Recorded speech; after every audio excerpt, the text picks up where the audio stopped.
Hi everyone, welcome back to my channel. Last week, a movie about a trans woman won a Golden Globe. Yay! Can we get a little round of applause? Can we get a round of applause for them? Y'all, this is crazy, and not only because it beat Wicked, girl. I think this is the first time a movie about a trans woman has won a Golden Globe, so we're gonna have to talk about it, duh. For today's video, I want to react to a few scenes from this new movie and talk a little bit about the trans representation and whether or not I think they did a good job. My name is Samantha. I post new videos twice a week here on my channel where I give you guys my opinion as a trans woman who studied media. So if you guys are not yet subscribed and you would like to be, go ahead and do that right now. Go ahead. I'll wait for you. Go ahead. Are you done? Thank you very much. Make sure to follow me over on Instagram and Blue Sky to keep as up to date with me as possible. Also, if you guys like video games, I have a Twitch channel that I play video games on every single week. And finally, before we start, if you guys do like the work that I do here in my channel, I do have a Patreon, and that is the best way to support this work. So yeah, thank you so much. If you guys are already a patron, I really appreciate you. With no further ado, let's get into the very first scene that we're gonna be reacting to today. Okay, so the first thing that we're gonna watch is the beginning of the movie, and Rita, who is one of the main characters, has been kidnapped and taken in a van by a strange person offering her a lot of money. So let's see what happens. Bingo.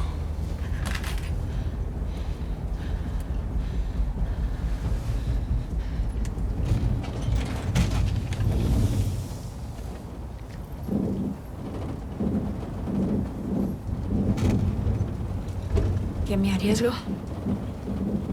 A volverse rica.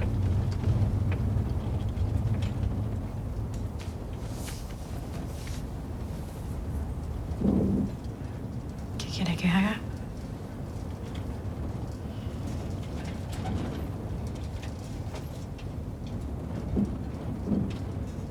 Quiero ser una mujer. No entiendo. ¿Que no entiende? Bueno, que quiere decir físicamente mujer. Sí. ¿Quiere cambiar de vida o quiere cambiar de sexo? ¿Cuál es la diferencia? Pero, señor del Monte, eso puede durar años. Eso no se hace así de la nada. Empecé el tratamiento hace 2 años. Ya no te puedes echar para atrás, morra. Ni tú, ni yo. Habrá que buscar un lugar seguro para el reseteo, lejos de aquí, ni en este país, ni en Estados Unidos. Un lugar donde sea imposible encontrarme. First impressions, I was a bit confused as to whether or not he was really trans or if he just wanted an escape, like an alibi. I guess that's kind of the point though, right? In terms of good representation points, I do want to mention that the actress depicting, their name right now is Manitas, is Carla Sofia Gasson, who is a Spanish trans actress. Having a real transgender woman for the role is a good thing. It gives them a role to have, and it also puts a little bit more of a realness factor into the character, especially after it won the Golden Globe and being able to see Carla go up and like make a nice acceptance speech for trans people. It wouldn't have had the same impact if she went up there or if he went up there and it was like a man that had depicted a trans woman. It doesn't really give trans people the same person to look up to. Of course, that's not everything. That's not the whole point of having representation, but it does add a little something. She did give a beautiful speech, by the way, if you want to see. The light always wins over darkness. You can maybe put us in jail. You can beat us up, but you never can take away our soul, our existence, our identity. I am who I am. Know who you want. Thank you so much. Overall, I did enjoy the movie. We're gonna watch a few more scenes, don't worry. But in terms of representation, I must say I'm not really a fan of the whole, I wanna be a woman, because I mean, it's usually like, I'm trans, or like I've discovered this about myself. Maybe I'm just being semantic and weird about it, but also right off the bat, I don't know how I feel about them depicting her as a criminal. She doesn't need to be a criminal. We have enough like trans villain stories, whatever, but it is a story. So I understand that. All I'm saying now is we need like 3 trans movies to win a Golden Globe with somebody that doesn't have like this drug lord background. No drug lord shame, but I did think it was pretty entertaining. Maybe that's just because I am a bit biased because I'm trans or whatever, but I do want to highlight one thing, and that is that a lot of people who are native Spanish speakers or who are Latina or Latino, we're not big fans of this movie. I've seen a lot of people talking about the Latino and Latina representation in this movie and say that it's just not up to par. Of course, I'm not Latina. I don't want to speak on behalf of that, but I've seen a lot of chitter chatter about it. And I just want to say that it's wonderful that this movie has trans representation in it. And I will say that it does get better. There is some good aspects to it. We don't need to leave other communities behind in the effort of getting this representation. You can still have good Mexican and Spanish representation. Like, there's no excuse. But now, in terms of the character representation, again, there were some good things that I did like and some good narratives that I really want to point out. First of all, with this introduction to Manitas, we can really see the overcompensation that's going on in his life, if you know what I'm talking about. They're very masculine, very dominant, a bit threatening. Okay, no, they're very threatening. But honestly, this is actually very common for trans women pre-transition, is to like overcompensate and like make themselves overly masculine, or even for trans men. I've heard people mention that they've gotten overly feminine beforehand to try to bury down their transness deep inside, to overcompensate for it and to like mask it, if you will. Especially when people grow up in those non-accepting or unsafe environments, it can become a sort of a maladaptive coping mechanism. I also like this scene because it starts to show Manitas's desperation to transition, which I think is this film's strongest piece of trans representation, is really depicting that distress or dysphoria, if you want to use the medical term for it, that like excruciating need to like be yourself, that like feeling of like something being missing almost. In the movie, Manitas kidnaps lawyers, poor Miss Rita. They're willing to spend millions of dollars and they're willing to give up literally everything, their whole life. They're willing to give up the family that they've built because of this pain, because of this need to transition. We will see a little bit more of that in the next scene, so you'll have to wait.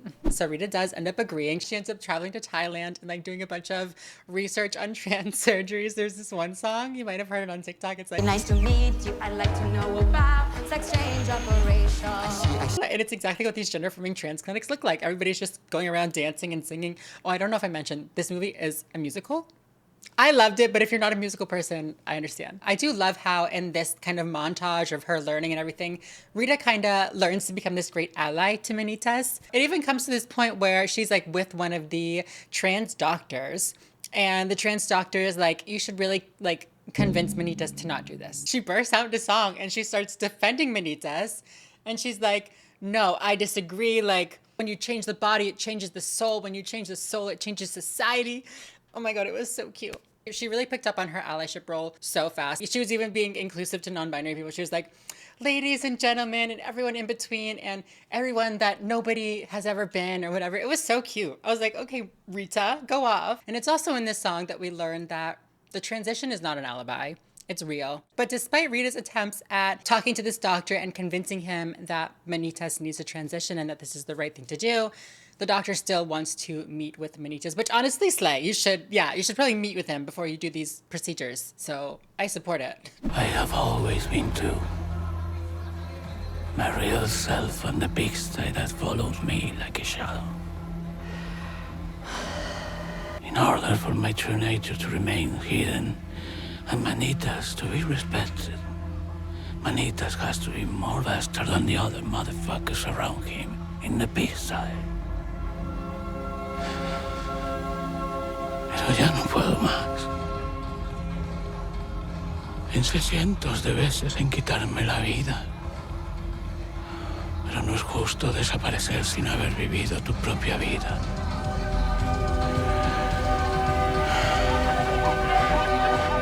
Help me, doctor.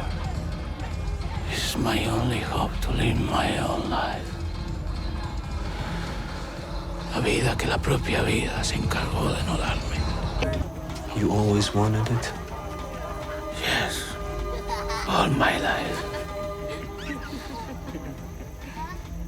Desde que tengo uso de razón. Es lo que siempre he querido ser. Pero en el mundo del que vengo es muy difícil. Muy difícil. Sé que tengo que dejar muchas cosas atrás, pero no puedo hacer otra cosa. I think it makes me emotional because I think of like how I felt before I transitioned and like the desperation that I felt. I couldn't imagine living a whole life like that.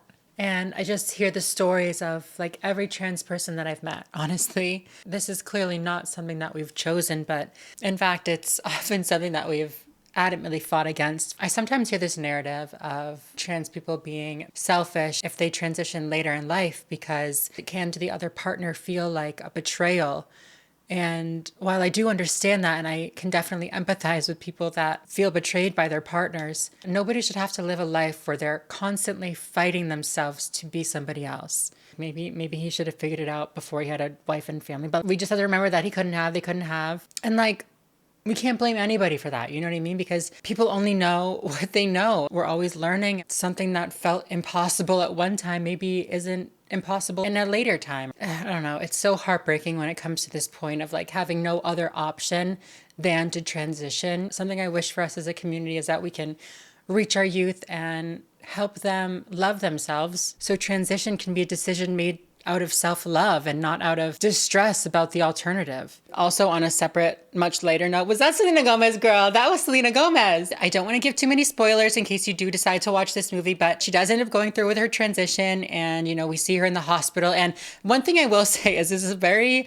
abnormal transition timeline. Most people do not transition like overnight like this. We do not do the whole thing all at once. I don't even know if doctors would do it because that's like dangerous. If you're transitioning, please take your time. There's no rush. So that was a little off in terms of, you know, representing the real transition timeline. But something I do really want to mention about this hospital scene is that there's a lot of emphasis put around the surgery for Emilia, you know, and of course this is very specific to her storyline. You know, she literally needs to create a new identity, so she needs to look different, but we want to be careful not to focus on the surgery aspects for a real life trans person's transition because you don't become a new person with surgery. A trans person doesn't transition with surgery. They transition once they come out as trans, right? You don't say, oh, you finally had your surgery. You're finally a woman now.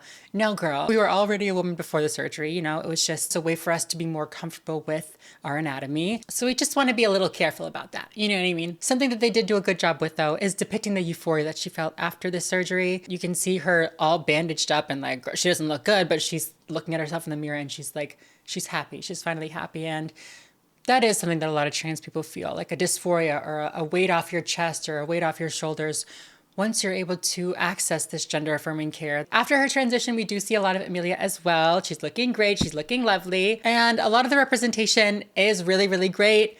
Some of it though, not so great. She ends up going back to Rita after her transition and thanking her once again for her help and begging her to reunite her with her family because once she transitioned, she literally had to like fake her own death and like all this crazy stuff.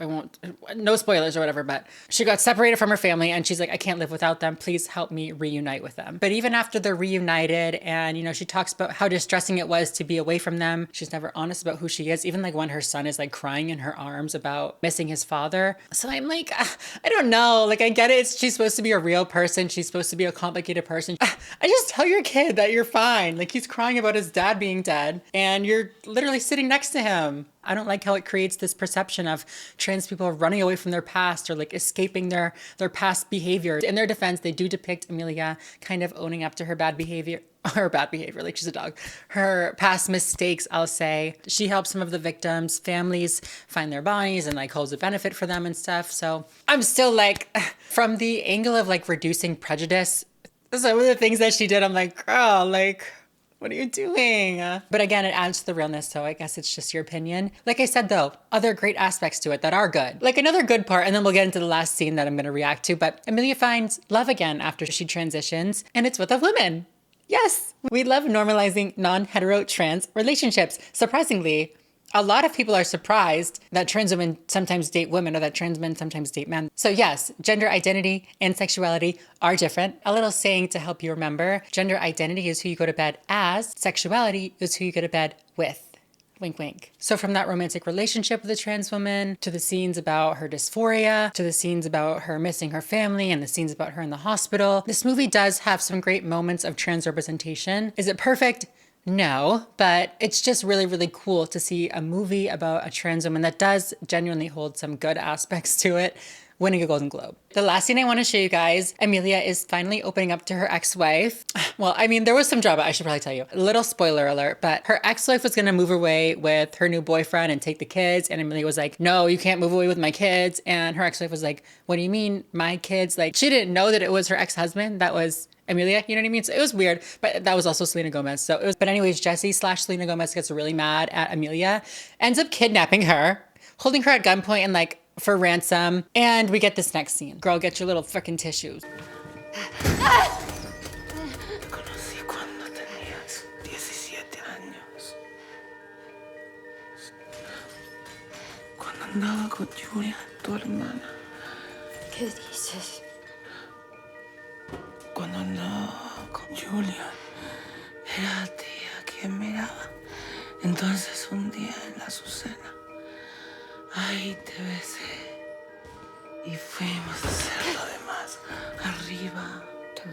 Tú me empezaste. Fuimos a hacer lo demás arriba. ¿Quién te contó eso? ¿Quién eres? ¿Quién eres? Emilia. Nietas. Baila Dios que las besó. Jessica, perdóname, perdóname,